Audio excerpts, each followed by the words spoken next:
பிதா குமாரன் பரிசுத்தாவின் நாமத்தினாலே ஆமென். ஜெபம் செய்வோம்.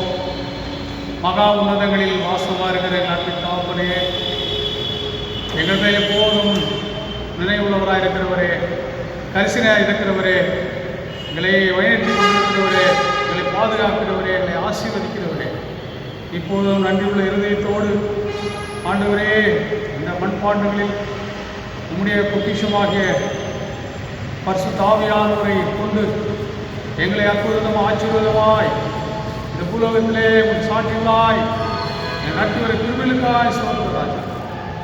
இப்போது கூட நன்றியுள்ள இருதயத்தோடு அப்பா பிதாவே கொண்டு புத்திர சிவகாரத்தின் ஆவியோடு எல்லா உரிமையோடும் புத்திர சிவகாரத்தோடு கூட இந்த சன்னிதானத்தில் நாங்கள் தைரியமாய் பிரவேசித்து உண்மையோடு ஆவியோடு தொழுது கொண்டு உடைய திவ்ய ஆசீர்வாதங்களை பெற்றுக்கொள்ள சன்னிதானத்தில் கடந்து வந்திருக்கிறோம். அப்பா நீரே உடைய பரிசுத்த ஆவியானுடைய அசைவாடுதலை இந்த ஆராதனையிலும் கட்டளையிட்டு இந்த ஆராதனையில் பங்கு கொள்கிற ஒவ்வொருவரையும் தனித்தன பெருமராய் தொட்டு ஆசீர்வதிக்க வேண்டும் ஜெபிக்கிறோம்.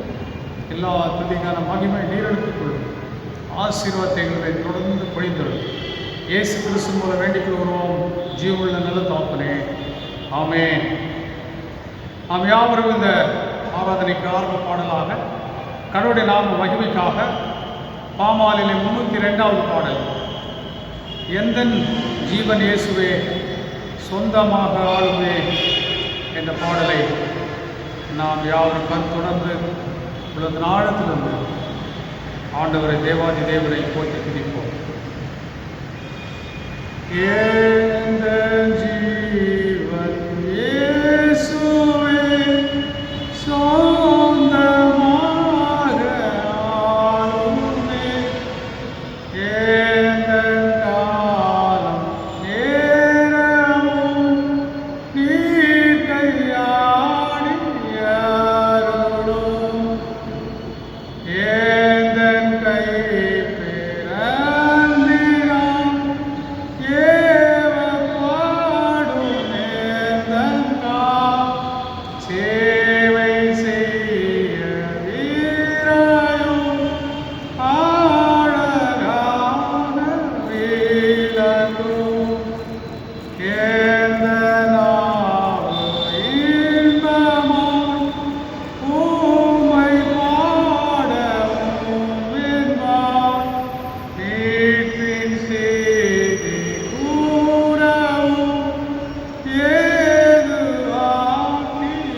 யாவரும் ஆண்டவரை தொழுவோம்.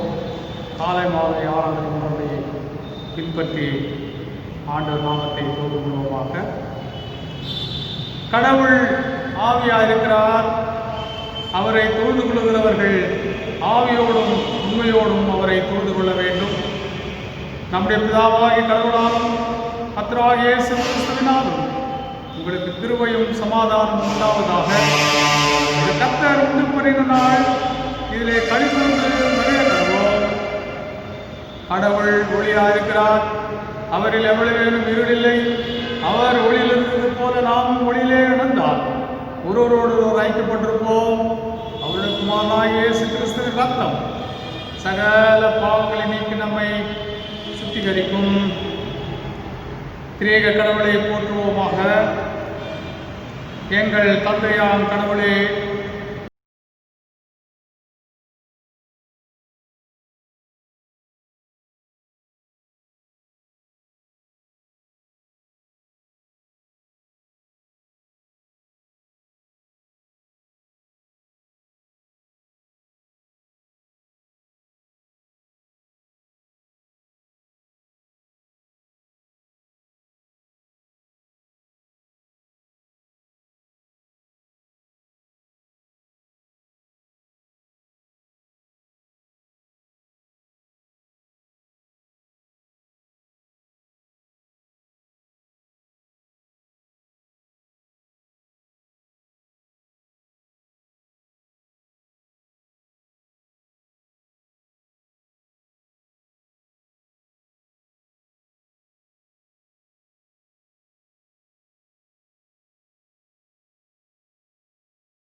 கொடுப்போம்.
நாங்கள் முழு மனதோடு உம்மை நேசிக்கவில்லை.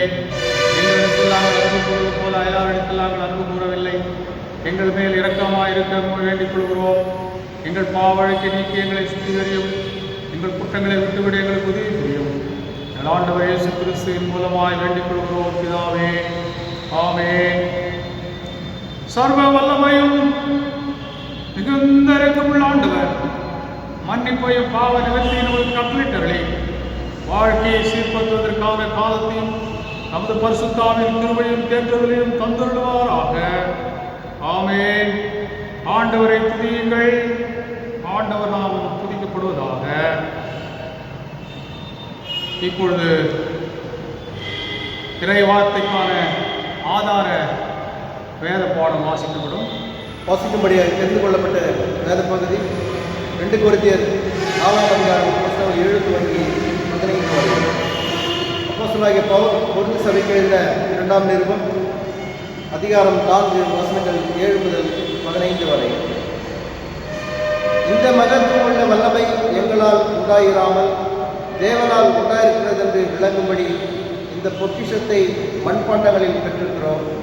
நாங்கள் எப்பக்கத்திலும் நெருக்கப்பட்டும் ஒடுக்கி போகிறதில்லை, கலக்கமடைந்தும் மனம் முறிவடைகிறதில்லை, துன்பப்படுத்தப்பட்டும் கைவிடப்படுகிறதில்லை, கீழே தள்ளப்பட்டும் மடிந்து போகிறதில்லை. கர்த்தராகிய இயேசுவினுடைய ஜீவனும் எங்கள் சரீரத்திலே விளங்கும்படிக்கு இயேசுவின் மரணத்தை எப்போதும் எங்கள் சரீரத்தில் சுமந்து திரிகிறோம். எப்படி எனில் சாவுக்கணமான எங்கள் மாம்சத்திலே இயேசுடைய ஜீவனும் விளங்கும்படிக்கு உயிரோடு இருக்கிற நாங்கள் எப்பொழுதும் இயேசு நிமித்தம் மரணத்திற்கு ஒப்புக் கொடுக்கப்படுகிறோம். இப்படி மரணமானது எங்களிடத்திலும் ஜீவனானது உங்களிடத்திலும் நலன் செய்கிறது. விசுவாசித்தேன் ஆகையால் பேசினேன் என்று எழுதியிருக்கிறபடி நாங்களும் அந்த விசுவாசத்தின் ஆவியை உடையவர்களாயிருந்து விசுவாசிப்படியால் பேசுகிறோம்.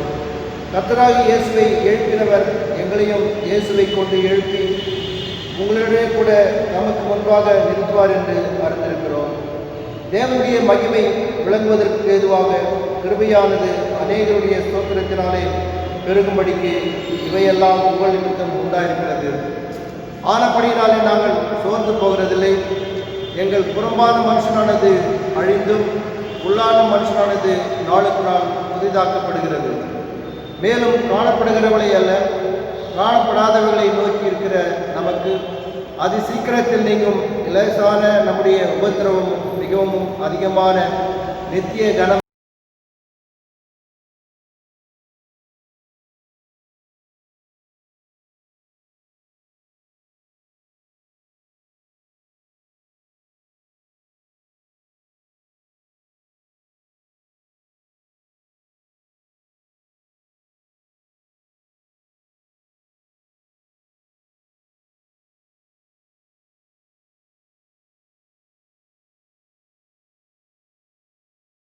பேசினீர். இந்த நாட்களில் நீர் பேசுகிறவராயிருக்கின்றீர். எதிர்காலத்தில் நீர் பேசிக்கொண்டிருக்கிறவராயிருக்கின்றீர். ஆகவே இந்த வேலையிலும் கூட அடியனை மறைத்தும் வெளிப்படுத்தும் தரிசித்து அருள்தாரும் பரிசுத்து தரிசிக்க மக்களுக்கு இறை மக்களுக்கு அருள்தாரும் ஒவ்வொருவரும் ஆசீர்வதிக்கப்படுவார்கள். இயேசு கிறிஸ்து போல வேண்டிக் கொள்கிறோம் பிதாவே. ஆமென். ஆண்டவருடைய கிருபைகளும் சமாதானங்களும் இறை மக்களுக்கு அதிக அதிகமாக பெருகுவதாக. கொரோனா வைரஸ் பரவல் குறைந்து கொண்டிருப்பதை பார்க்கின்றோம். பயங்களும் மக்களிடையே நீங்கிக் கொண்டிருப்பதை பார்க்கின்றோம். அதே சமயத்திலே பள்ளி திறப்புக்கான அறிவிப்பு வந்த நிலையில் இருந்து கொண்டிருக்கின்றன. பெற்றோர் மாணவர் மத்தியில் சற்று அச்சம் இருந்ததை நாம் பார்க்க முடிகிறது. இப்படிப்பட்ட சூழ்நிலைகளிலே ஆண்டவருடைய வாக்குத்தத்தம் உங்களோடு பகிர்ந்து கொள்ள விரும்புகின்றேன். பெற்றோருக்கான வாக்குத்தத்தம்: உண்மையில் என் கண்ணை வைத்து ஆலோசனை சொல்லுவேன், நீ நடக்க வேண்டிய வழியை நான் காட்டுவேன் என்று ஆண்டவர் திருமணம் பற்றுகின்றார். மாணவர்களுக்கான வாக்குத்தத்த வசனம்: உங்களுடைய வசனம் என் கால்களுக்கு தீபம், என் பாதைக்கு வெளிச்சமுமாய் இருக்கிறது. அப்படியாக தேவன் நாளிலே நம்மத்திலே திருமணப்பட்டுகிறவராக இருக்கின்றார். பொதுவான ஒரு வாக்குத்தத்தம் அனைவருக்கும்: உன்னை விட்டு விலகுவதும் இல்லை, உன்னை கைவிடுவதும் இல்லை என்று ஆண்டவர் திருமணப்பட்டுகிறார். இந்த வாக்குத்தத்தங்களை நம்பினவளாக தைரியமாக இந்த உலகத்திலே நாம் எல்லாவற்றையும் ஜெயித்தவளாக ஆண்டவர் நாமத்தினாலே ஜெயப்படுத்துவதாக முன்னேறி விசுவாசத்திலும் ஊழியத்திலும் முன்னேறி செல்வோமாக. இந்த நாளிலே கூட நாம் தியானிக்க கொடுக்கப்பட்ட தலைப்பு மண்பாண்டத்தில் பொக்கிஷம். மண்பாண்டத்தில் பொக்கிஷம் என்ற தலைப்பிற்கு தியானிக்க நாம் அழைக்கப்படுகிறோம். நேரடியாக சொல்வோமானால், இந்த சரீரத்திலே பரிசுத்த ஆவியாருடைய வாசஸ்தலத்தை வாசம் செய்கிற காரியத்தை எடுத்துரைக்கின்ற ஒரு பொருளாக அது இருக்கின்றது. பழைய ஏற்பாட்டின் காலத்திலே யோவேல் தீர்க்கதரிசி புத்தகத்திலே 2:28 பார்க்கின்றோம்: இது மாம்சமான யாவர் மேல் என் ஆவியை ஊற்றுவேன் என்று திருவுளப்பட்டிருக்கின்றார். ஆக ஏற்ற காலம் நிறைவேற போது அவருடைய பரிசுத்த ஆவியானவரை அவரை நோக்கி பார்ப்பதற்கு அவருடைய ஒரே குமாரனாகிய இயேசு கிறிஸ்து விசுவாசிகளுக்கு பரிசாக இலவசமாக பரிசுத்த ஆவி கொடுக்கின்றார். புதிய ஏற்பாட்டின் காலத்திலே அதனுடைய நிறைவேற்றத்தை நாம் பார்க்கின்றோம். அப்போஸ்தலர் 10:44 பார்க்க முடியும். இந்த வார்த்தைகளை பேசிக் கொண்டிருக்கையில், அதாவது பேதுரு அவர்கள் இந்த வார்த்தைகளை பேசிக் கொண்டிருக்கையில், வசனத்தை கேட்டவர்கள் யாவரும் மேலும் பரிசுத்த ஆவியானவர் இறங்கினார் என்று சொல்லி நாம் பார்த்தோம். இதனுடைய நிறைவேற்றுதலை விட யோவேல் தீர்க்கதரிசி புத்தகத்திலே தீர்க்கதரிசியின் வார்த்தைகள் நிறைவேறுதலை கூட நாம் பார்க்கின்றோம். மண்பாண்டமும் பொக்கிஷமும் என்ற பொருள் சம்பந்தமான ஒரு பொது அறிவு என்று பார்ப்போமானால், முற்காலத்திலே பொக்கிஷங்களை மண்பாண்டங்களில் போட்டு அதை மறைத்து வைப்பது உலக வழக்கமாக இருந்தது. அதாவது அகழ்வாராய்ச்சியிலே இன்றும் ஆங்காங்கே பொக்கிஷங்கள் மூட்டிக்கடியிலே பல விலை மதிப்பற்ற பொருட்கள் அல்லது நகைகள் அவ்வப்போது எடுக்கிறதை கூட நாம் பார்க்கிறோம். பழங்காலங்களிலே இந்த மண்பாண்டங்களிலே போட்டு பூமிக்கடியிலே அதை வைப்பார் பொக்கிஷமாக. ஏனென்றால் திருடன் அப்போது பேங்க்லாம் பேங்க் வைக்கும்போது இருக்கிற வங்கியெல்லாம் இல்லை, லாக்கர் சிஸ்டம்லாம். ஸோ இதுதான் சிஸ்டம். அவள் தங்களுடைய விலையேறப்பட்ட பொருட்களை பாதுகாக்க வேண்டும் என்றால் மண்பாண்டங்களிலே அதை வைத்து யாருக்கு தெரியாத வகையில் அதை மறைத்து புதைத்து வைத்திருப்பார். இப்படிதான் வேதாந்த சுருள்கள் கூட பல இடங்களிலே கண்டுபிடிக்கப்பட்டு அதை எடுத்தார்கள் என்று சொல்லி பார்க்கணும். மிகப்பெரிய பொக்கிஷம் வேத வாக்கியம் தேவ ஜனங்களுக்கு, இறை மக்களுக்கு ஒரு பொக்கிஷம் வேதாந்த சுருட்கள் அதெல்லாம் கலெக்ட் பண்ணி தான் அந்த பழைய ஏற்பாடு புதிய ஏற்பாடு என்ற ஒரு நூல், ஒரு பரிசுத்த வேதாகமம் கருத்தில் இருக்குது என்று சொன்னால், அப்படிப்பட்ட சுருட்கள் கலெக்ட் பண்ணப்பட்டது. அவையிலே சிலவைகள் மண்பாண்டங்களிலே புதைக்கப்பட்டு அது பிற்கால கண்டுபிடிக்கப்பட்டு எடுக்கப்பட்டதாக பார்க்கிறோம். அது நம்முடைய சரீரம் கூட மண்ணினால் உண்டானது. இறை மக்களை யாருக்கு தெரியும்? ஆதியாகமம் 2:7 நாம் பார்ப்போம்னால், தேவனாகிய கர்த்தர் மனுஷனை பூமியின் மண்ணினாலே உருவாக்கி ஜீவ சுவாசத்தை அவன் நாசிலே ஊதினார். ஆதியாகமம் 2:7 மிக தெளிவாக சொல்லுகிறது. மனுஷன் பூமியின் மண்ணினாலே ஆண்டவர் உருவாக்கி இருக்கிறார். ஜீவ சுவாசம் அவனுக்குள்ளே ஆண்டவருடைய ஜீவ சுவாசம் சென்ற உடனே அவன் ஜீவாத்மாவான். ஆதியாகமம் 3:19 மீண்டும் உறுதிப்படுத்தப்படுகிறதை பார்த்து, நீ பூமியிலிருந்து எடுக்கப்பட்டபடினால் பூமிக்கு திரும்ப மட்டும் உன் முகத்தின் வேர்வையால் ஆகாரம் புசிப்பாய், நீ மண்ணா இருக்கிறாய், மண்ணுக்கு திரும்புவாய் என்று சொல்லுகிற பார்த்து இங்கே மீண்டுமாக ஒரு விசை உறுதிப்படுத்தப்படுகிறது. எரேமியா 18:6 வசனத்திலே கடைசி அந்த வசனத்தின் கடைசி பகுதிகளில், இஸ்ரவேல் வீட்டாரே, களிமண் குயவன் கையில் இருக்கிறது போல நீங்கள் என் கையில் இருக்கிறீர்கள் என்று சொல்லுகிறார். இஸ்ரவேல் ஜனத்தை பார்த்து ஆண்டவர் பேசுவதை பார்த்து, ஒரு களிமண் எவ்விதமாக குயவன் கையில் இருக்கிறதோ அதே விதமாக நீங்களும் என் கையில் இருக்கிறீர்கள். ஸோ அவருக்கு ஏற்ற பாத்திரங்களாக அவர் வணைகிறவர் ஒரு குயவனாக, நாம் ஒரு மண்ணாக, களிமண்ணாக ஒரு இமேஜை நாம் பார்க்கணும். மண்பாண்டமும் பொக்கிஷமும் என்ற பொருளிலே அடிப்படையிலே பார்த்தோம்னால், தேவ ஊழியர்கள் இதற்கு ஒரு உதாரணமாக இருக்கின்றார். முதலாவது மோசே, திக்குவாயினாக மந்தனாவு எனப்பட்ட ஒரு மோசே ஆக இருந்தார். ஆனால் தேவ ஆவியனும் பொக்கிஷத்தினால் 6 லட்சம் பேரை வனாந்திரத்தில் அவன் வழிநடத்தினான் என்று சொல்லியிருப்பான்.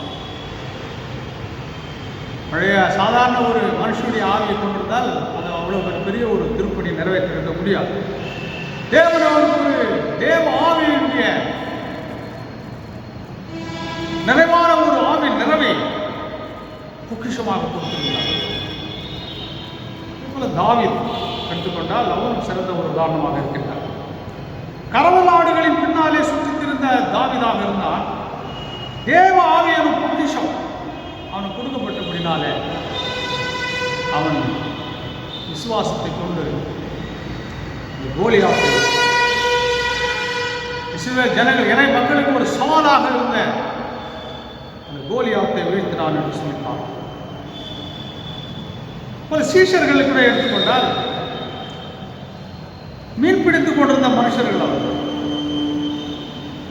ஆனால் தேவ ஆவியான பொக்கிஷம் அவளுக்கு கொடுக்கப்பட்டபடினாலே மனுஷர்களை பிடிக்கிறவர்களாக மாறி போனார்கள்.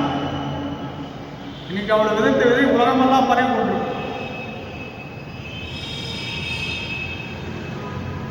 ஆகவே இந்த காரியங்களிலிருந்து நாம் தெரிந்து கொள்வது அதே விதமான ஒரு அனுபவங்கள் நமக்கு கூட கிடைக்கிறது.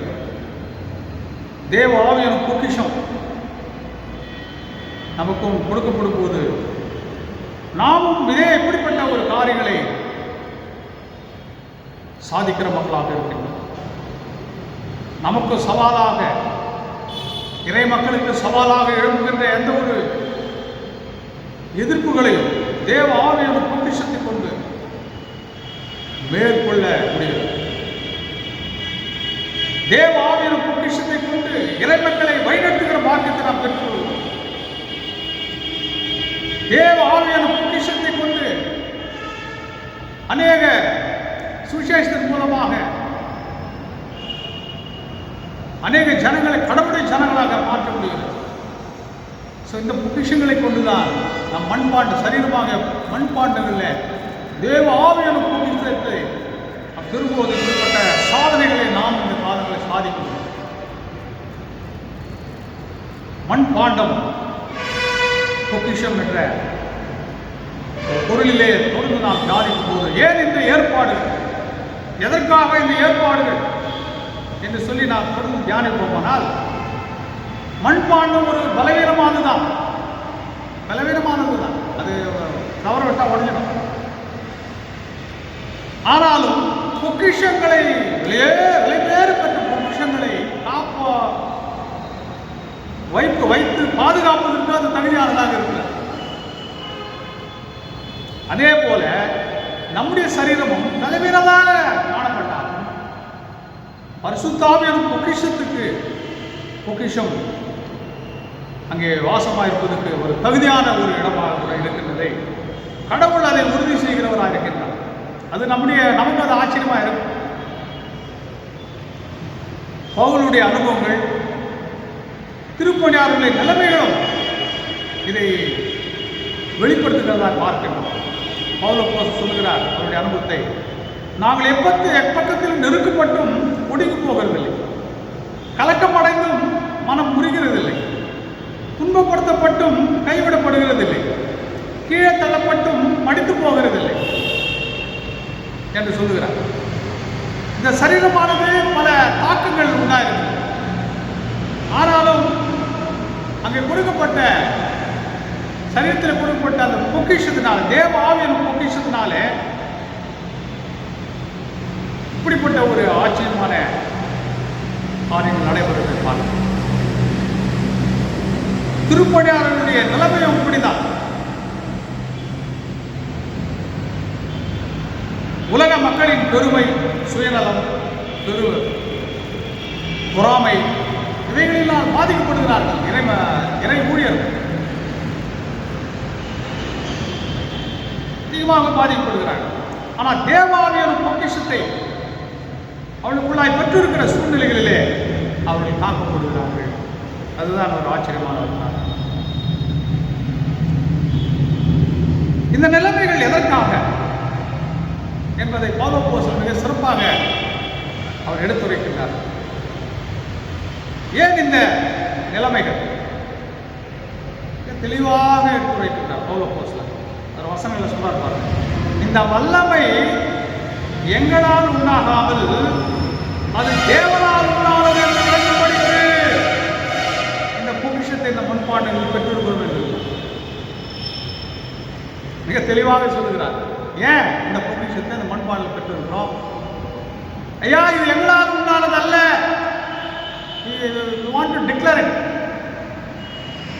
நான் இதை உலகத்துக்கு பிரகடனம் செய்ய வேண்டும்.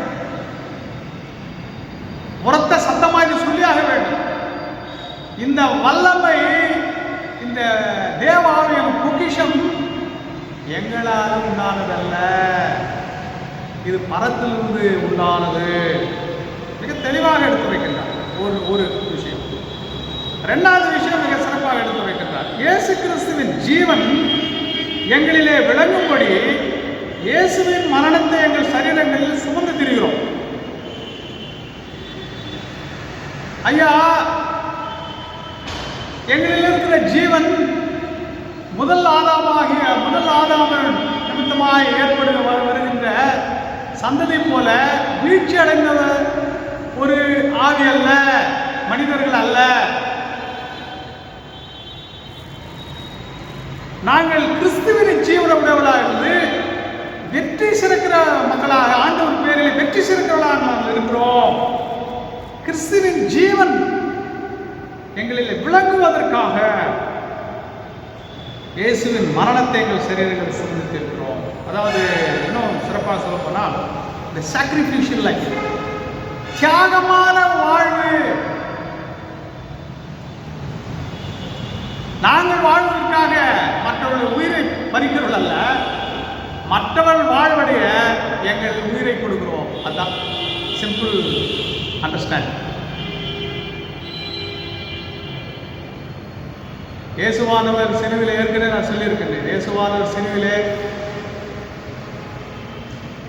அவர்கள் இந்த துன்பத்துக்குள்ள கடந்து செல்லும்போது இதெல்லாம் சாம்பலாக போகக்கூடாதுன்னு சொல்ல போயிட்டு இருப்பாங்க. அவர் உலக பாவத்துக்காக தன்னையே ஜீவ பலியை கொடுக்க வந்தவர். ஸோ இதைதான், இந்த ஜீவனை வெளிப்படுத்தும்படியாக நாங்கள் இந்த உலகத்திலே ஜீவ பலியாக எங்களையும் ஆண்டவரின் சமூகத்தில் அர்ப்பணித்து அவருக்கு சேவை செய்யும்படியாக அவருடைய கரத்தில் பயன்படுத்துகிற பாத்திரங்களாக விளங்குவதை, மான பலியாக எங்களுடைய ஜீவன் அவருக்காக வார்த்து போகும்படி அது நாம் விளங்கும்படியாக இந்த ஏற்பாடு. To demonstrate God's power, to demonstrate the life of Jesus. அதான் இரண்டாவது பாயிண்ட். மூன்றாவது, கர்த்தராகிய இயேசுவை எழுப்பினவரை எங்களையும் இயேசுவை கொண்டு எழுப்பி உங்களிடம் கூட தமக்கு முன்பாக நிறுத்துவார் என்று அறிந்திருக்கிறோம். அதாவது நித்திய ஜீவன் உண்டாயிருக்கிறது என்பதை விளங்க செய்யும்படியாக கூட இப்படியாக ஏற்பாடுகள் ஆண்டவர் ஏற்படுத்தியிருக்கிறார். அவருடைய வல்லமை பிரகடனப்படுத்தப்பட வேண்டும். இந்த மண்பாண்டங்களில், பலவிதமான மண்பாண்டங்களில் தேவ ஆவியின் பொக்கிஷம் ஏன் உண்டாயிருக்கிறது? அவருடைய வல்லமை, தேவனால் உண்டானது, அவருடைய வல்லமை வெளிப்படுத்தும்படியாக, கிறிஸ்துவனுடைய ஜீவன் வெளிப்படும்படியாக.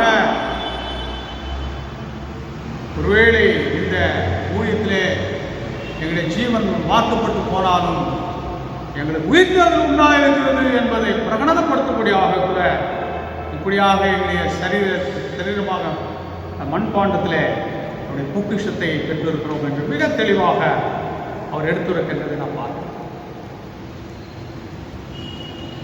இன்னைக்கு நம்முடைய வருகிற ஒரு செய்தி, கர்த்தருடைய வார்த்தை என்னவென்று சொன்னால், இந்த பொக்கிஷம் எவ்வளவு நம்ம ஒவ்வொருவருக்கும் அவசியமானது என்பதை நாம் நாளை தியானிக்க அடைகிறோம். கர்த்தருக்கு பிரியமானவர்களே, தேவனுக்கு பிரியம் அல்லாதவைகள் தேவனுக்கு பிரியமானவைகள் என்று உண்டு. இந்த உலகத்தில் ஒரு மனுஷன் வாழும்போது எது கடவுளுக்கு பிரியமானது, எது கடவுளுக்கு பிரியம் அல்லாதது என்பதை பகுத்தேற்படியாக செய்து கடவுளுக்கு பிரியமானதை செய்யும்படியாகத்தான் இந்த பொக்கிஷம் கொடுக்கும். அதுதான் நமக்கு கடந்து வருகிற செய்தி. ஒவ்வொருவருக்கும் கடந்து வருகிற செய்தி என்னவென்றால், அவருக்கு பிரியமானது, பிரியம் அல்லாதது அது மிக 6:6-7 நாம் பார்த்தோம்னா கர்த்தருக்கு பிரியமில்லாதது எது என்று கேட்டால் அங்கே தீர்க்கதரிசி சொல்லுகிறார், எண்ணத்தை கொண்டு நான் கர்த்தருடைய சமூகத்தில் வந்து உன்னதமான தேவனுக்கு முன்பாக பணிந்து கொள்வேன். தகன பலிகளை கொண்டும் ஒரு வயது கண்டுக்குட்டிகளை கொண்டும் அவர் சந்நிதியிலே வர வேண்டுமோ? ஆயிரங்களான ஆட்டுக்கடாக்களின் பேரிலும் எண்ணெயாய் ஓடுகிற 10,000-களான ஆறுகளின் பேரிலும் கர்த்தர் பிரியமாயிருப்பாரோ? என் அக்கிரமத்தை போக்க என் முதற் பேரானவரையும் என் ஆத்துமாவின் பாவத்தை போக்க என் கர்ப்பக்கரையும் கொடுக்க வேண்டுமோ? இன்னைக்கு இப்படிதான் by doing good deeds இன்றைக்கு அநேகர் ஏமாந்து போகிற ஒரு காரியம், சாத்தானால் வஞ்சிக்கப்படுற ஒரு காரியம் என்ன தெரியுங்களா?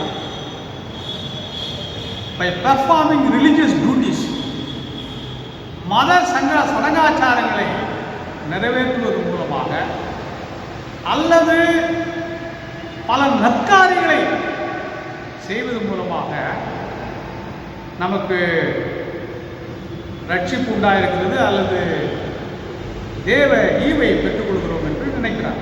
கிடையாது.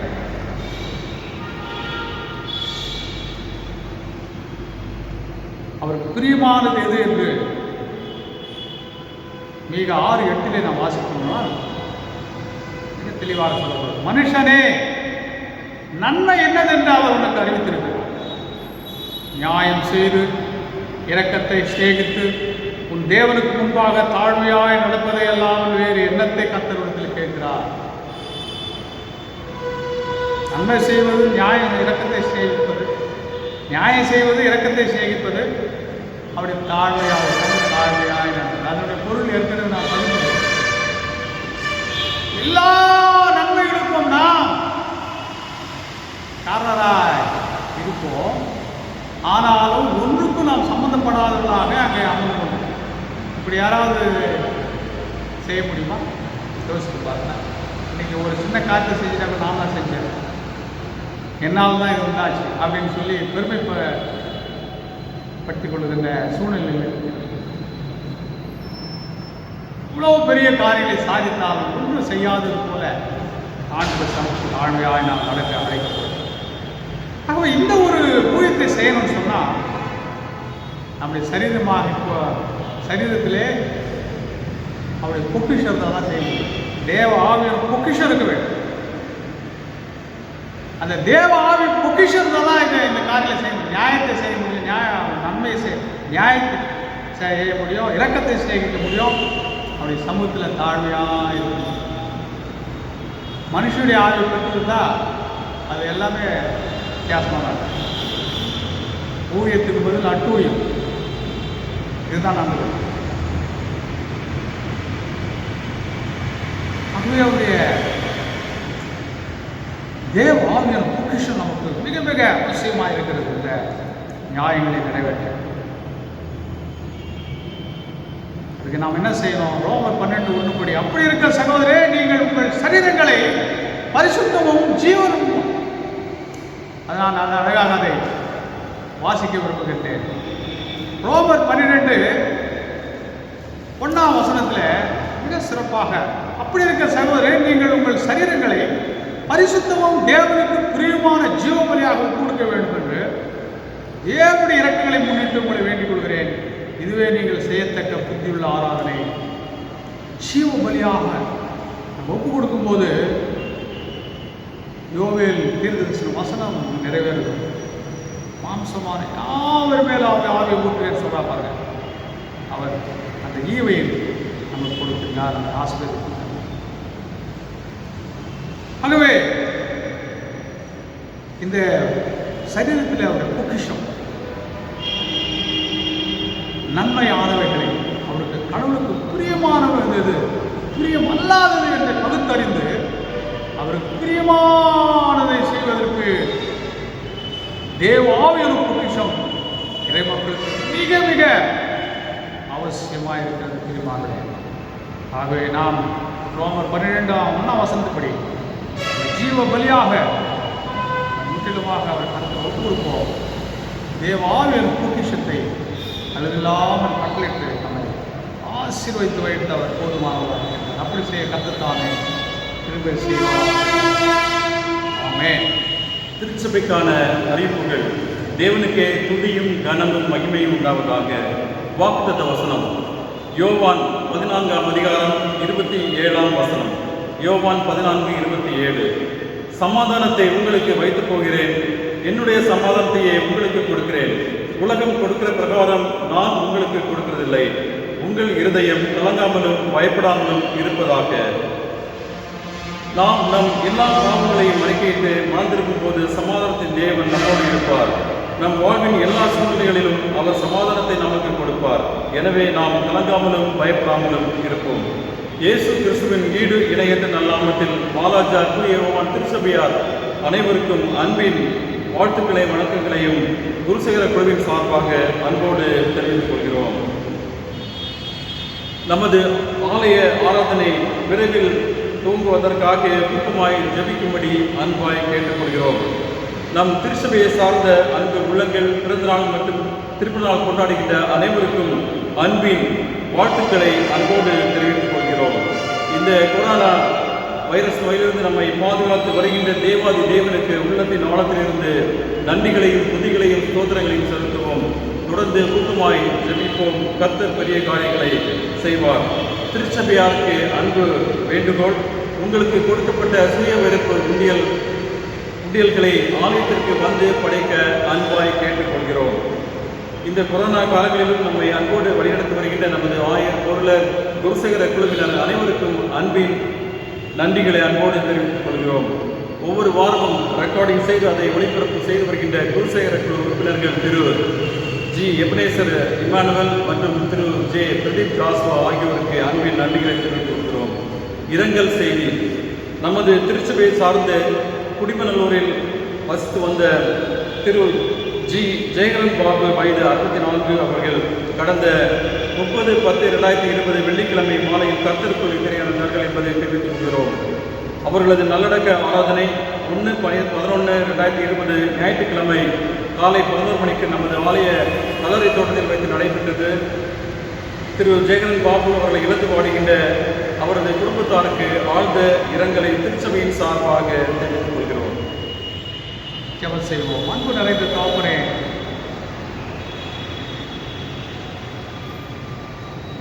இந்த அருமையான இந்த வேளையில் கூடப்பா கேட்ட சத்தியத்துக்காக நன்றி செலுத்துகிறோம். பழைய ஏற்பாட்டின் காலத்திலே மோசே ஒரு திக்குவாயும் மந்தனமாக உள்ள ஒரு மனுஷனாக இருந்தால் தேவ ஆவியான கிறிஸ்துவை தந்தவராக 6 லட்சம் பேரை அவர் வழிநடத்தினார். அப்பா,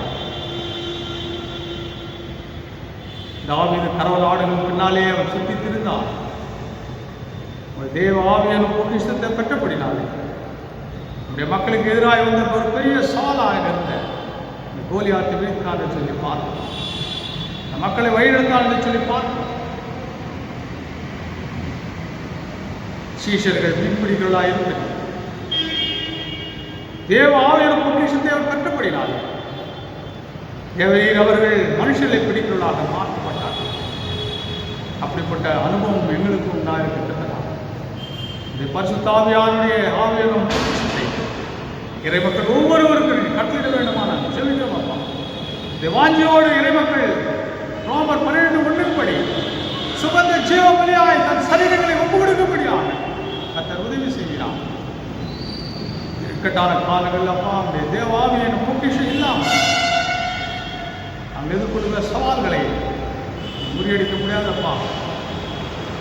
கர்த்தர் இரக்கம் பாராட்டுகிறார். மாம்சமனை யாவரும் முட்டுவே என்று சொல்லி ஒவ்வொருவருமே யாரும் முட்ட வேண்டும் சொல்லி இந்த உலகமெங்கும் COVID-19 நிமித்தமாக பாதிப்புகள் மத்தியில் சற்று குறைந்திருக்கிற சூழ்நிலையில் பார்க்கிறோம். பயங்கள் சற்று தனிந்து வருவதை பார்க்கிறோம். இருப்பினும் பள்ளி திறப்புகள் போன்ற சூழ்நிலைகள் நிமித்தமாக அச்சம் மாணவர்களையும் பெற்றோர்களையும் நிலவுவதை பார்க்கிறோம். அரசாங்கம் சரியான முடிவுகளை எடுத்து சிறப்பாய் நாட்டு நடத்த கர்த்தர் உதவி செய்கிறார்.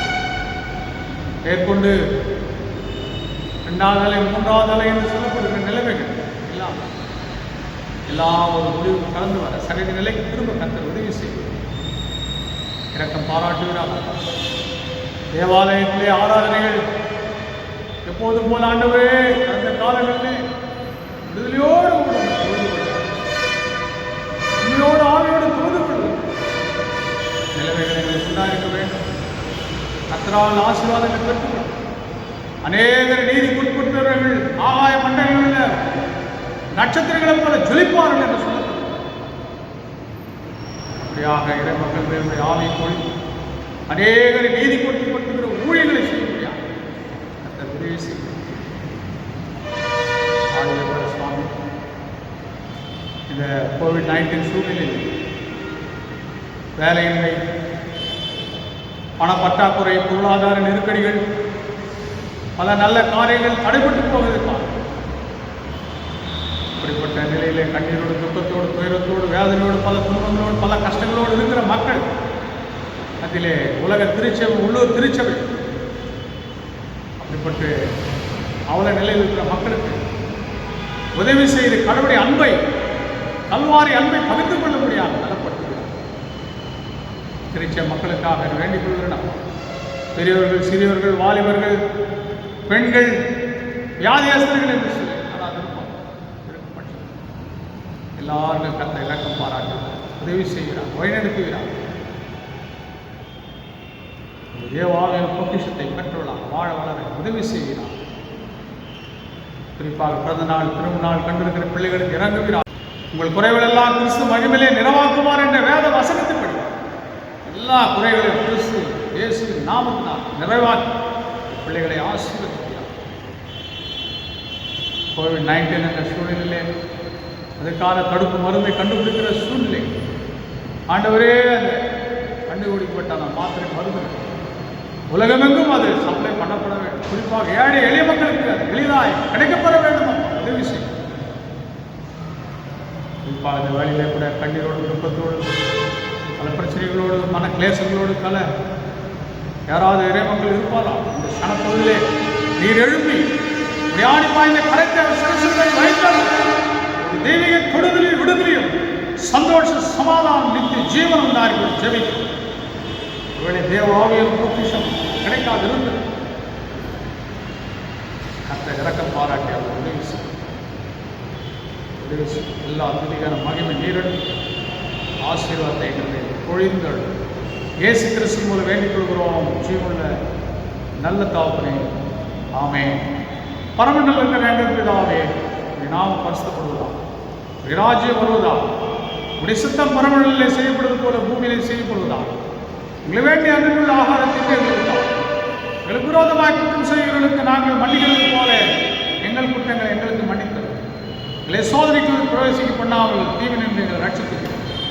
ராஜ்யம், வல்லமையும், மகிமையும் என்றென்றைக்கு உடையது. ஆமென். நம் ஆண்டவராகிய இயேசு கிறிஸ்துவின் கிருபையும் பிதாவாகிய தேவனுடைய அன்பும் பரிசுத்த ஆவியின் ஐக்கியமும் வழிநடத்தும் ஆசீர்வாத நன்மைகளும் விசேஷமாக ஆண்டுடைய ஆடி பாய்ந்த கருத்திலிருந்து உண்டாயிருக்கிறது ஒரு தெய்வீக தொடுதலும் விடுதலையும் சந்தோஷ சமாதானம் ஆசீர்வாதம் நிறைவாக இன்று வேண்டும் சதா காலம் நமக்கு உண்டாயிருக்கிறது. ஆமென். என் ஆத்துமாவே கர்த்தரை ஸ்தோத்திரி, என் முழு உள்ளமேடி பரிசுத்த நாமத்தை ஸ்தோத்திரி. என் ஆத்துமாவே கர்த்தரை ஸ்தோத்திரி, கர்த்தர் செய்த சகல உபகாரங்களை மறவாதே. ஆமென். கர்த்தர் உங்களோடு இருப்பாராக, அவர் உங்கள் ஆவியோடு இருப்பாராக. சமாதானத்தோடு வாழுங்கள் கர்த்தருடைய நாமத்தினாலே. ஆமென். அனைவருக்கும் நன்றி. கர்த்தர் உங்களை ஆசீர்வதிப்பார்.